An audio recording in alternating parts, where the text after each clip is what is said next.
Hello everyone, आज हम video के माध्यम से ये मासिक राशि फल पे चर्चा करने वाले हैं। और आज का जो साइन है ये कैप्रिकॉर्न, एक्वारियस साइन और पाइसेस साइन यानी मकर राशि, कुंभ राशि, मीन राशि, ये जो तीनों राशि हैं इन्हीं राशियों पे हम चर्चा करने वाले हैं। और सभी राशियों के साथ यहाँ पे जन्मपत्री भी होगी जिसके थ्रू आप सभी समझ सकते हैं कि आप सबके वर्ष चार्ट में ग्रह का भ्रमण, संचरण और गोचर किस प्रकार से है। तो इन चीज़ों को आप इजीली समझ पाएंगे चार्ट के माध्यम से, चार्ट के थ्रू। चलिए अब हम साइन की तरफ बढ़ेंगे। तो ये देखिए, पहला आज का जो साइन है ये कैप्रिकॉर्न यानी मकर राशि। हाँ, जो लोग मकर राशि के हैं, आपका कैरियर, शिक्षा, व्यापार, व्यवसाय, बिजनेस, आर्थिक स्थिति, प्रेम, शिक्षा और निजी जीवन, व्यक्तिगत जीवन, पर्सनल लाइफ, प्रोफेशनल लाइफ और ये माह में किस प्रकार से प्रभाव देने वाला होगा, इन चीज़ों को यहाँ पे हम गहन स्टडी करने वाले हैं। तो चलिए सब्जेक्ट को आगे बढ़ाते हैं, विषय को आगे बढ़ाते हैं। पहले हम चार्ट को समझ लेते हैं। हाँ, यहाँ पे जन्मपत्री जो है ये देखिए मकर राशि वालों के लिए है। हाँ, तो आपके थर्ड हाउस में ही ये पंचग्रही योग का निर्माण होना काफ़ी आपके लिए स्थिति बढ़िया होगा। चूँकि देखिए यहाँ पे थर्ड हाउस में ही शुक्र, बुध, सूर्य और ये शनि, राहु हैं और इनका भ्रमण संचरण थर्ड हाउस में ही है पांचों ग्रह का। तो ये ये पंचग्रही योग का निर्माण आपके थर्ड हाउस में हो रहा है।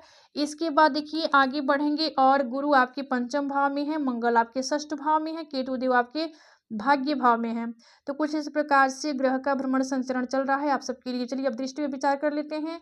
यहाँ से बुध, शुक्र, सूर्य, शनि, राहु, ये पांचों ग्रह का दृष्टि, ये सभी ग्रह की दृष्टि आपके भाग्य भाव पे होगी। लेकिन देखिए आप सभी जानते हैं सूर्य, बुध, शुक्र, इन्हीं के पास तो एक ही दृष्टि है, यानी जिस भाव में बैठते हैं वहां से इनकी एक सातवीं दृष्टि होती है। लेकिन शनि, राहु जो है इनके पास कुछ और दृष्टि है, उसको जान लेते हैं। तो यहाँ से शनि की दृष्टि जो होगी थर्ड हाउस में है, तो ये पंचम भाव पे दृष्टि डालेंगे। तीसरी दृष्टि शनि की सातवीं दृष्टि भाग्य पे होगी और शनि की जो 10वीं दृष्टि है द्वादश भाव पे होगी।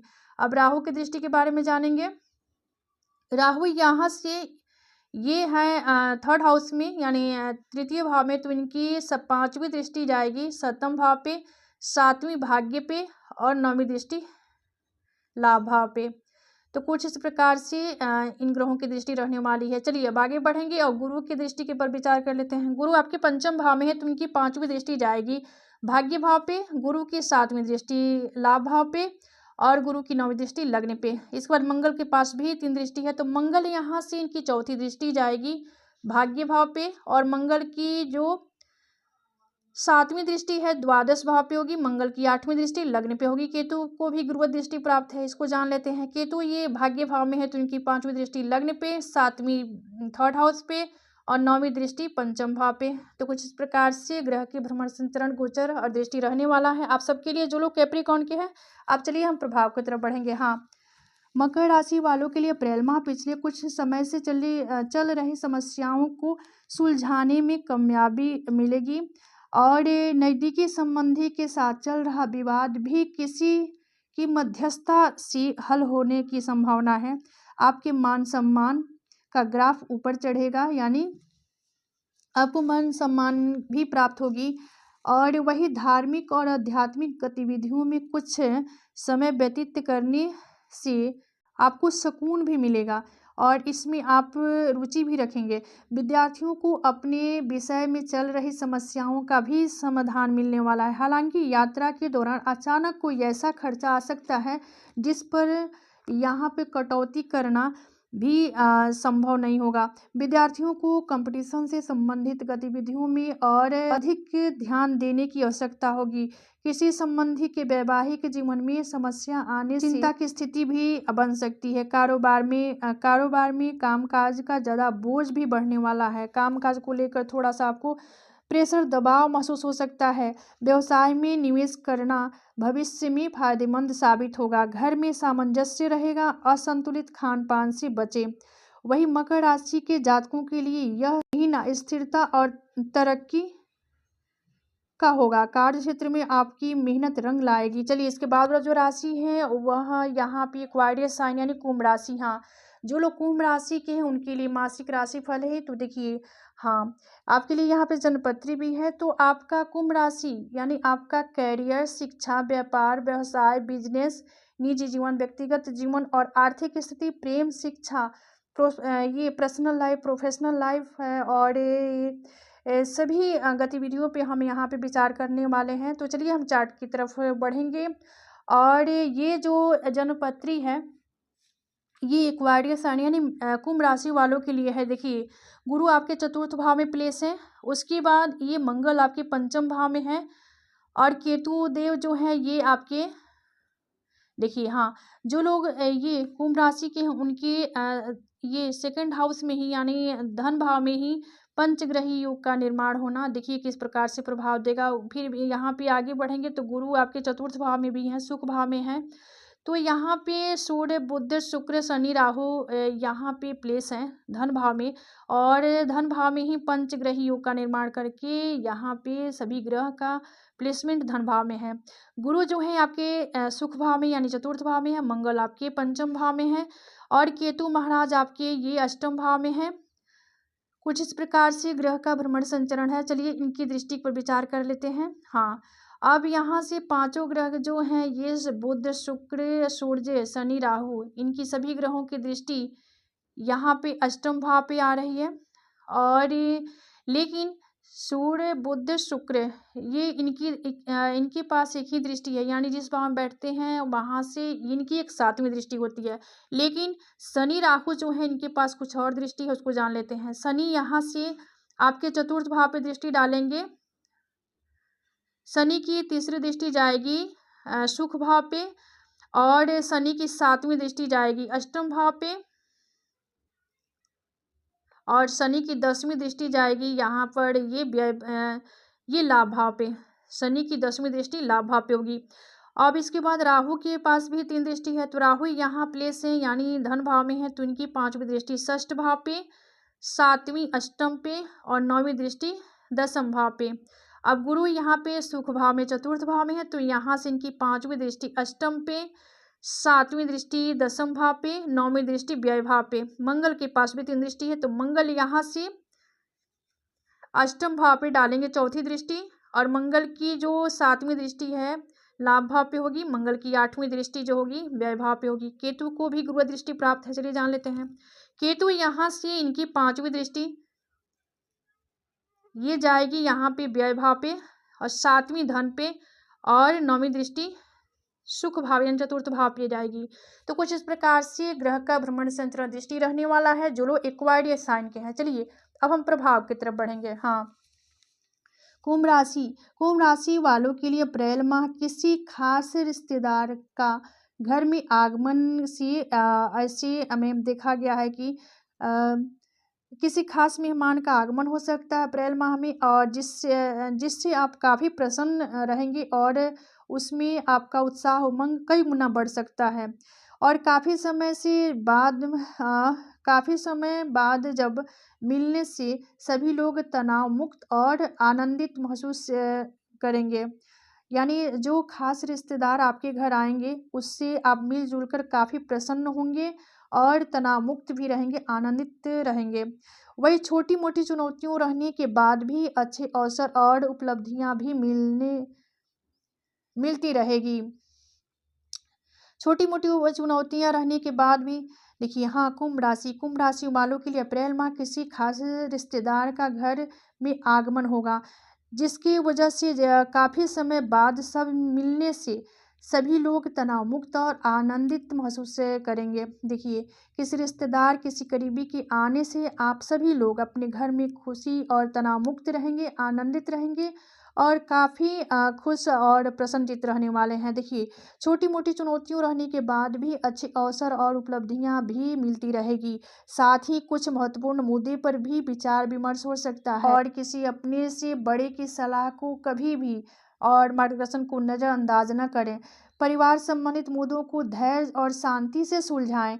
व्यक्तिगत दिनचर्या के साथ साथ सामाजिक अथवा सोसाइटी संबंधित गतिविधियों से उपस्थित भूमि अथवा वाहन संबंधित ऋण लेने का भी आप योजना बना सकते हैं, लेकिन अपने सामर्थ्य पर पूरा ध्यान देने की ज़रूरत होगी। परिवार संबंधित मुद्दों को धैर्य और शांति से सुलझाएँ। और वही कार्य क्षेत्र पर अपनी उपस्थिति और प्रभुत्व रखना होगा। कुछ नई ज़िम्मेदारियाँ भी बढ़ने वाली है। मार्केटिंग और राजनीतिक से जुड़े व्यवसाय में अच्छी सफलता मिलने की संभावना है। नौकरी में आपका वर्चस्व बना रहेगा। प्रेम संबंधों में नज़दीकियाँ बढ़ने से मन प्रफुल्लित और उमंग से भरा रहेगा। तो कुछ इस प्रकार से प्रभाव रहने वाला है। चूँकि ये देखिए गुरु आपके जो लोग कुंभ राशि के हैं, गुरु आपके चतुर्थ भाव में हैं, तो ये आपके ये दसम भाव को देख रहे हैं, जिसकी वजह से आपके ये कारोबार में या पद प्रतिष्ठा में, मान सम्मान में, समाज में आपकी इमेज को बढ़ाएंगे। गुरु यहाँ पे चतुर्थ भाव में है, इनकी दृष्टि आपके दसम भाव पे जा रही है। तो कुछ इस प्रकार से कंडीशन आप सबके लिए रहने वाला है, जो लोग कुंभ राशि के यानी एक्वायरियस साइन के हैं। चलिए आगे बढ़ेंगे।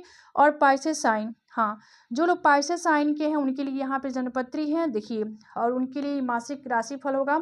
हाँ, ये अप्रैल का माह किस प्रकार से ग्रह की गोचर भ्रमण संचरण के अकॉर्डिंग किस प्रकार से प्रभाव देगा, इन चीज़ों को जानेंगे। साथ में जन्मपत्री भी है, इसके माध्यम से आप सभी समझ सकते हैं कि आप सबकी जन्मपत्री में ग्रह का गोचर भ्रमण संचरण किस प्रकार से चल रहा है।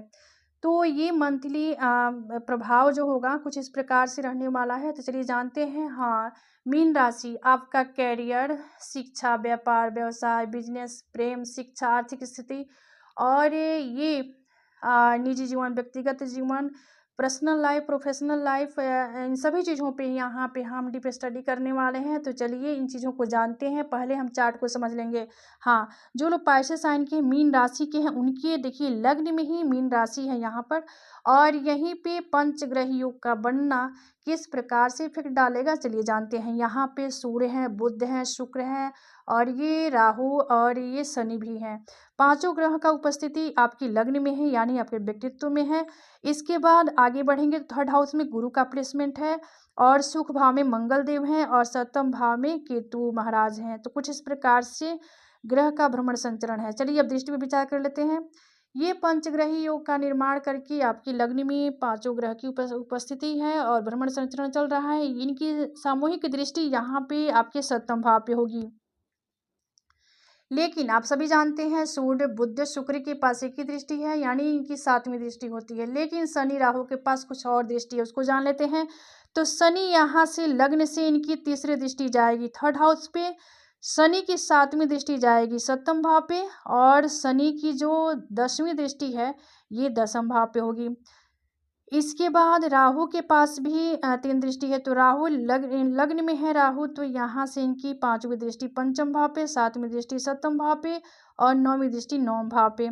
इसके बाद देखिए आगे बढ़ेंगे, और गुरु है थर्ड हाउस में, तो यहाँ से इनकी 5वीं दृष्टि जाएगी सप्तम भाव पे, गुरु की 7वीं दृष्टि जाएगी भाग्य भाव पे, और गुरु की जो ये 9वीं दृष्टि होगी लाभ भाव पे होगी, यानी एकादश भाव पे होगी। अब चलिए मंगल जो है सुख भाव में है, मंगल के पास भी 3 दृष्टि है। तो मंगल यहाँ से इनकी चतुर्थ दृष्टि जाएगी सप्तम भाव पे, यानी दाम्पत्य के भाव पे, और मंगल की 7वीं दृष्टि ये दसम भाव पे, और मंगल की 8वीं दृष्टि एकादश भाव पे। इसके बाद केतु के पास भी गुरुवार दृष्टि प्राप्त है, इसको जान लेते हैं। सप्तम भाव में केतु देव हैं, तो केतु यहाँ से इनकी 5वीं दृष्टि लाभ पे, 7वीं लग्न पे, 9वीं दृष्टि थर्ड हाउस पे यानी तृतीय भाव पे। तो कुछ इस प्रकार से ग्रह का भ्रमण संचरण गोचर रहने वाला है, जो लोग पाइसेस साइन के हैं। चलिए हाँ, मीन राशि, चलिए प्रभाव की तरफ बढ़ेंगे।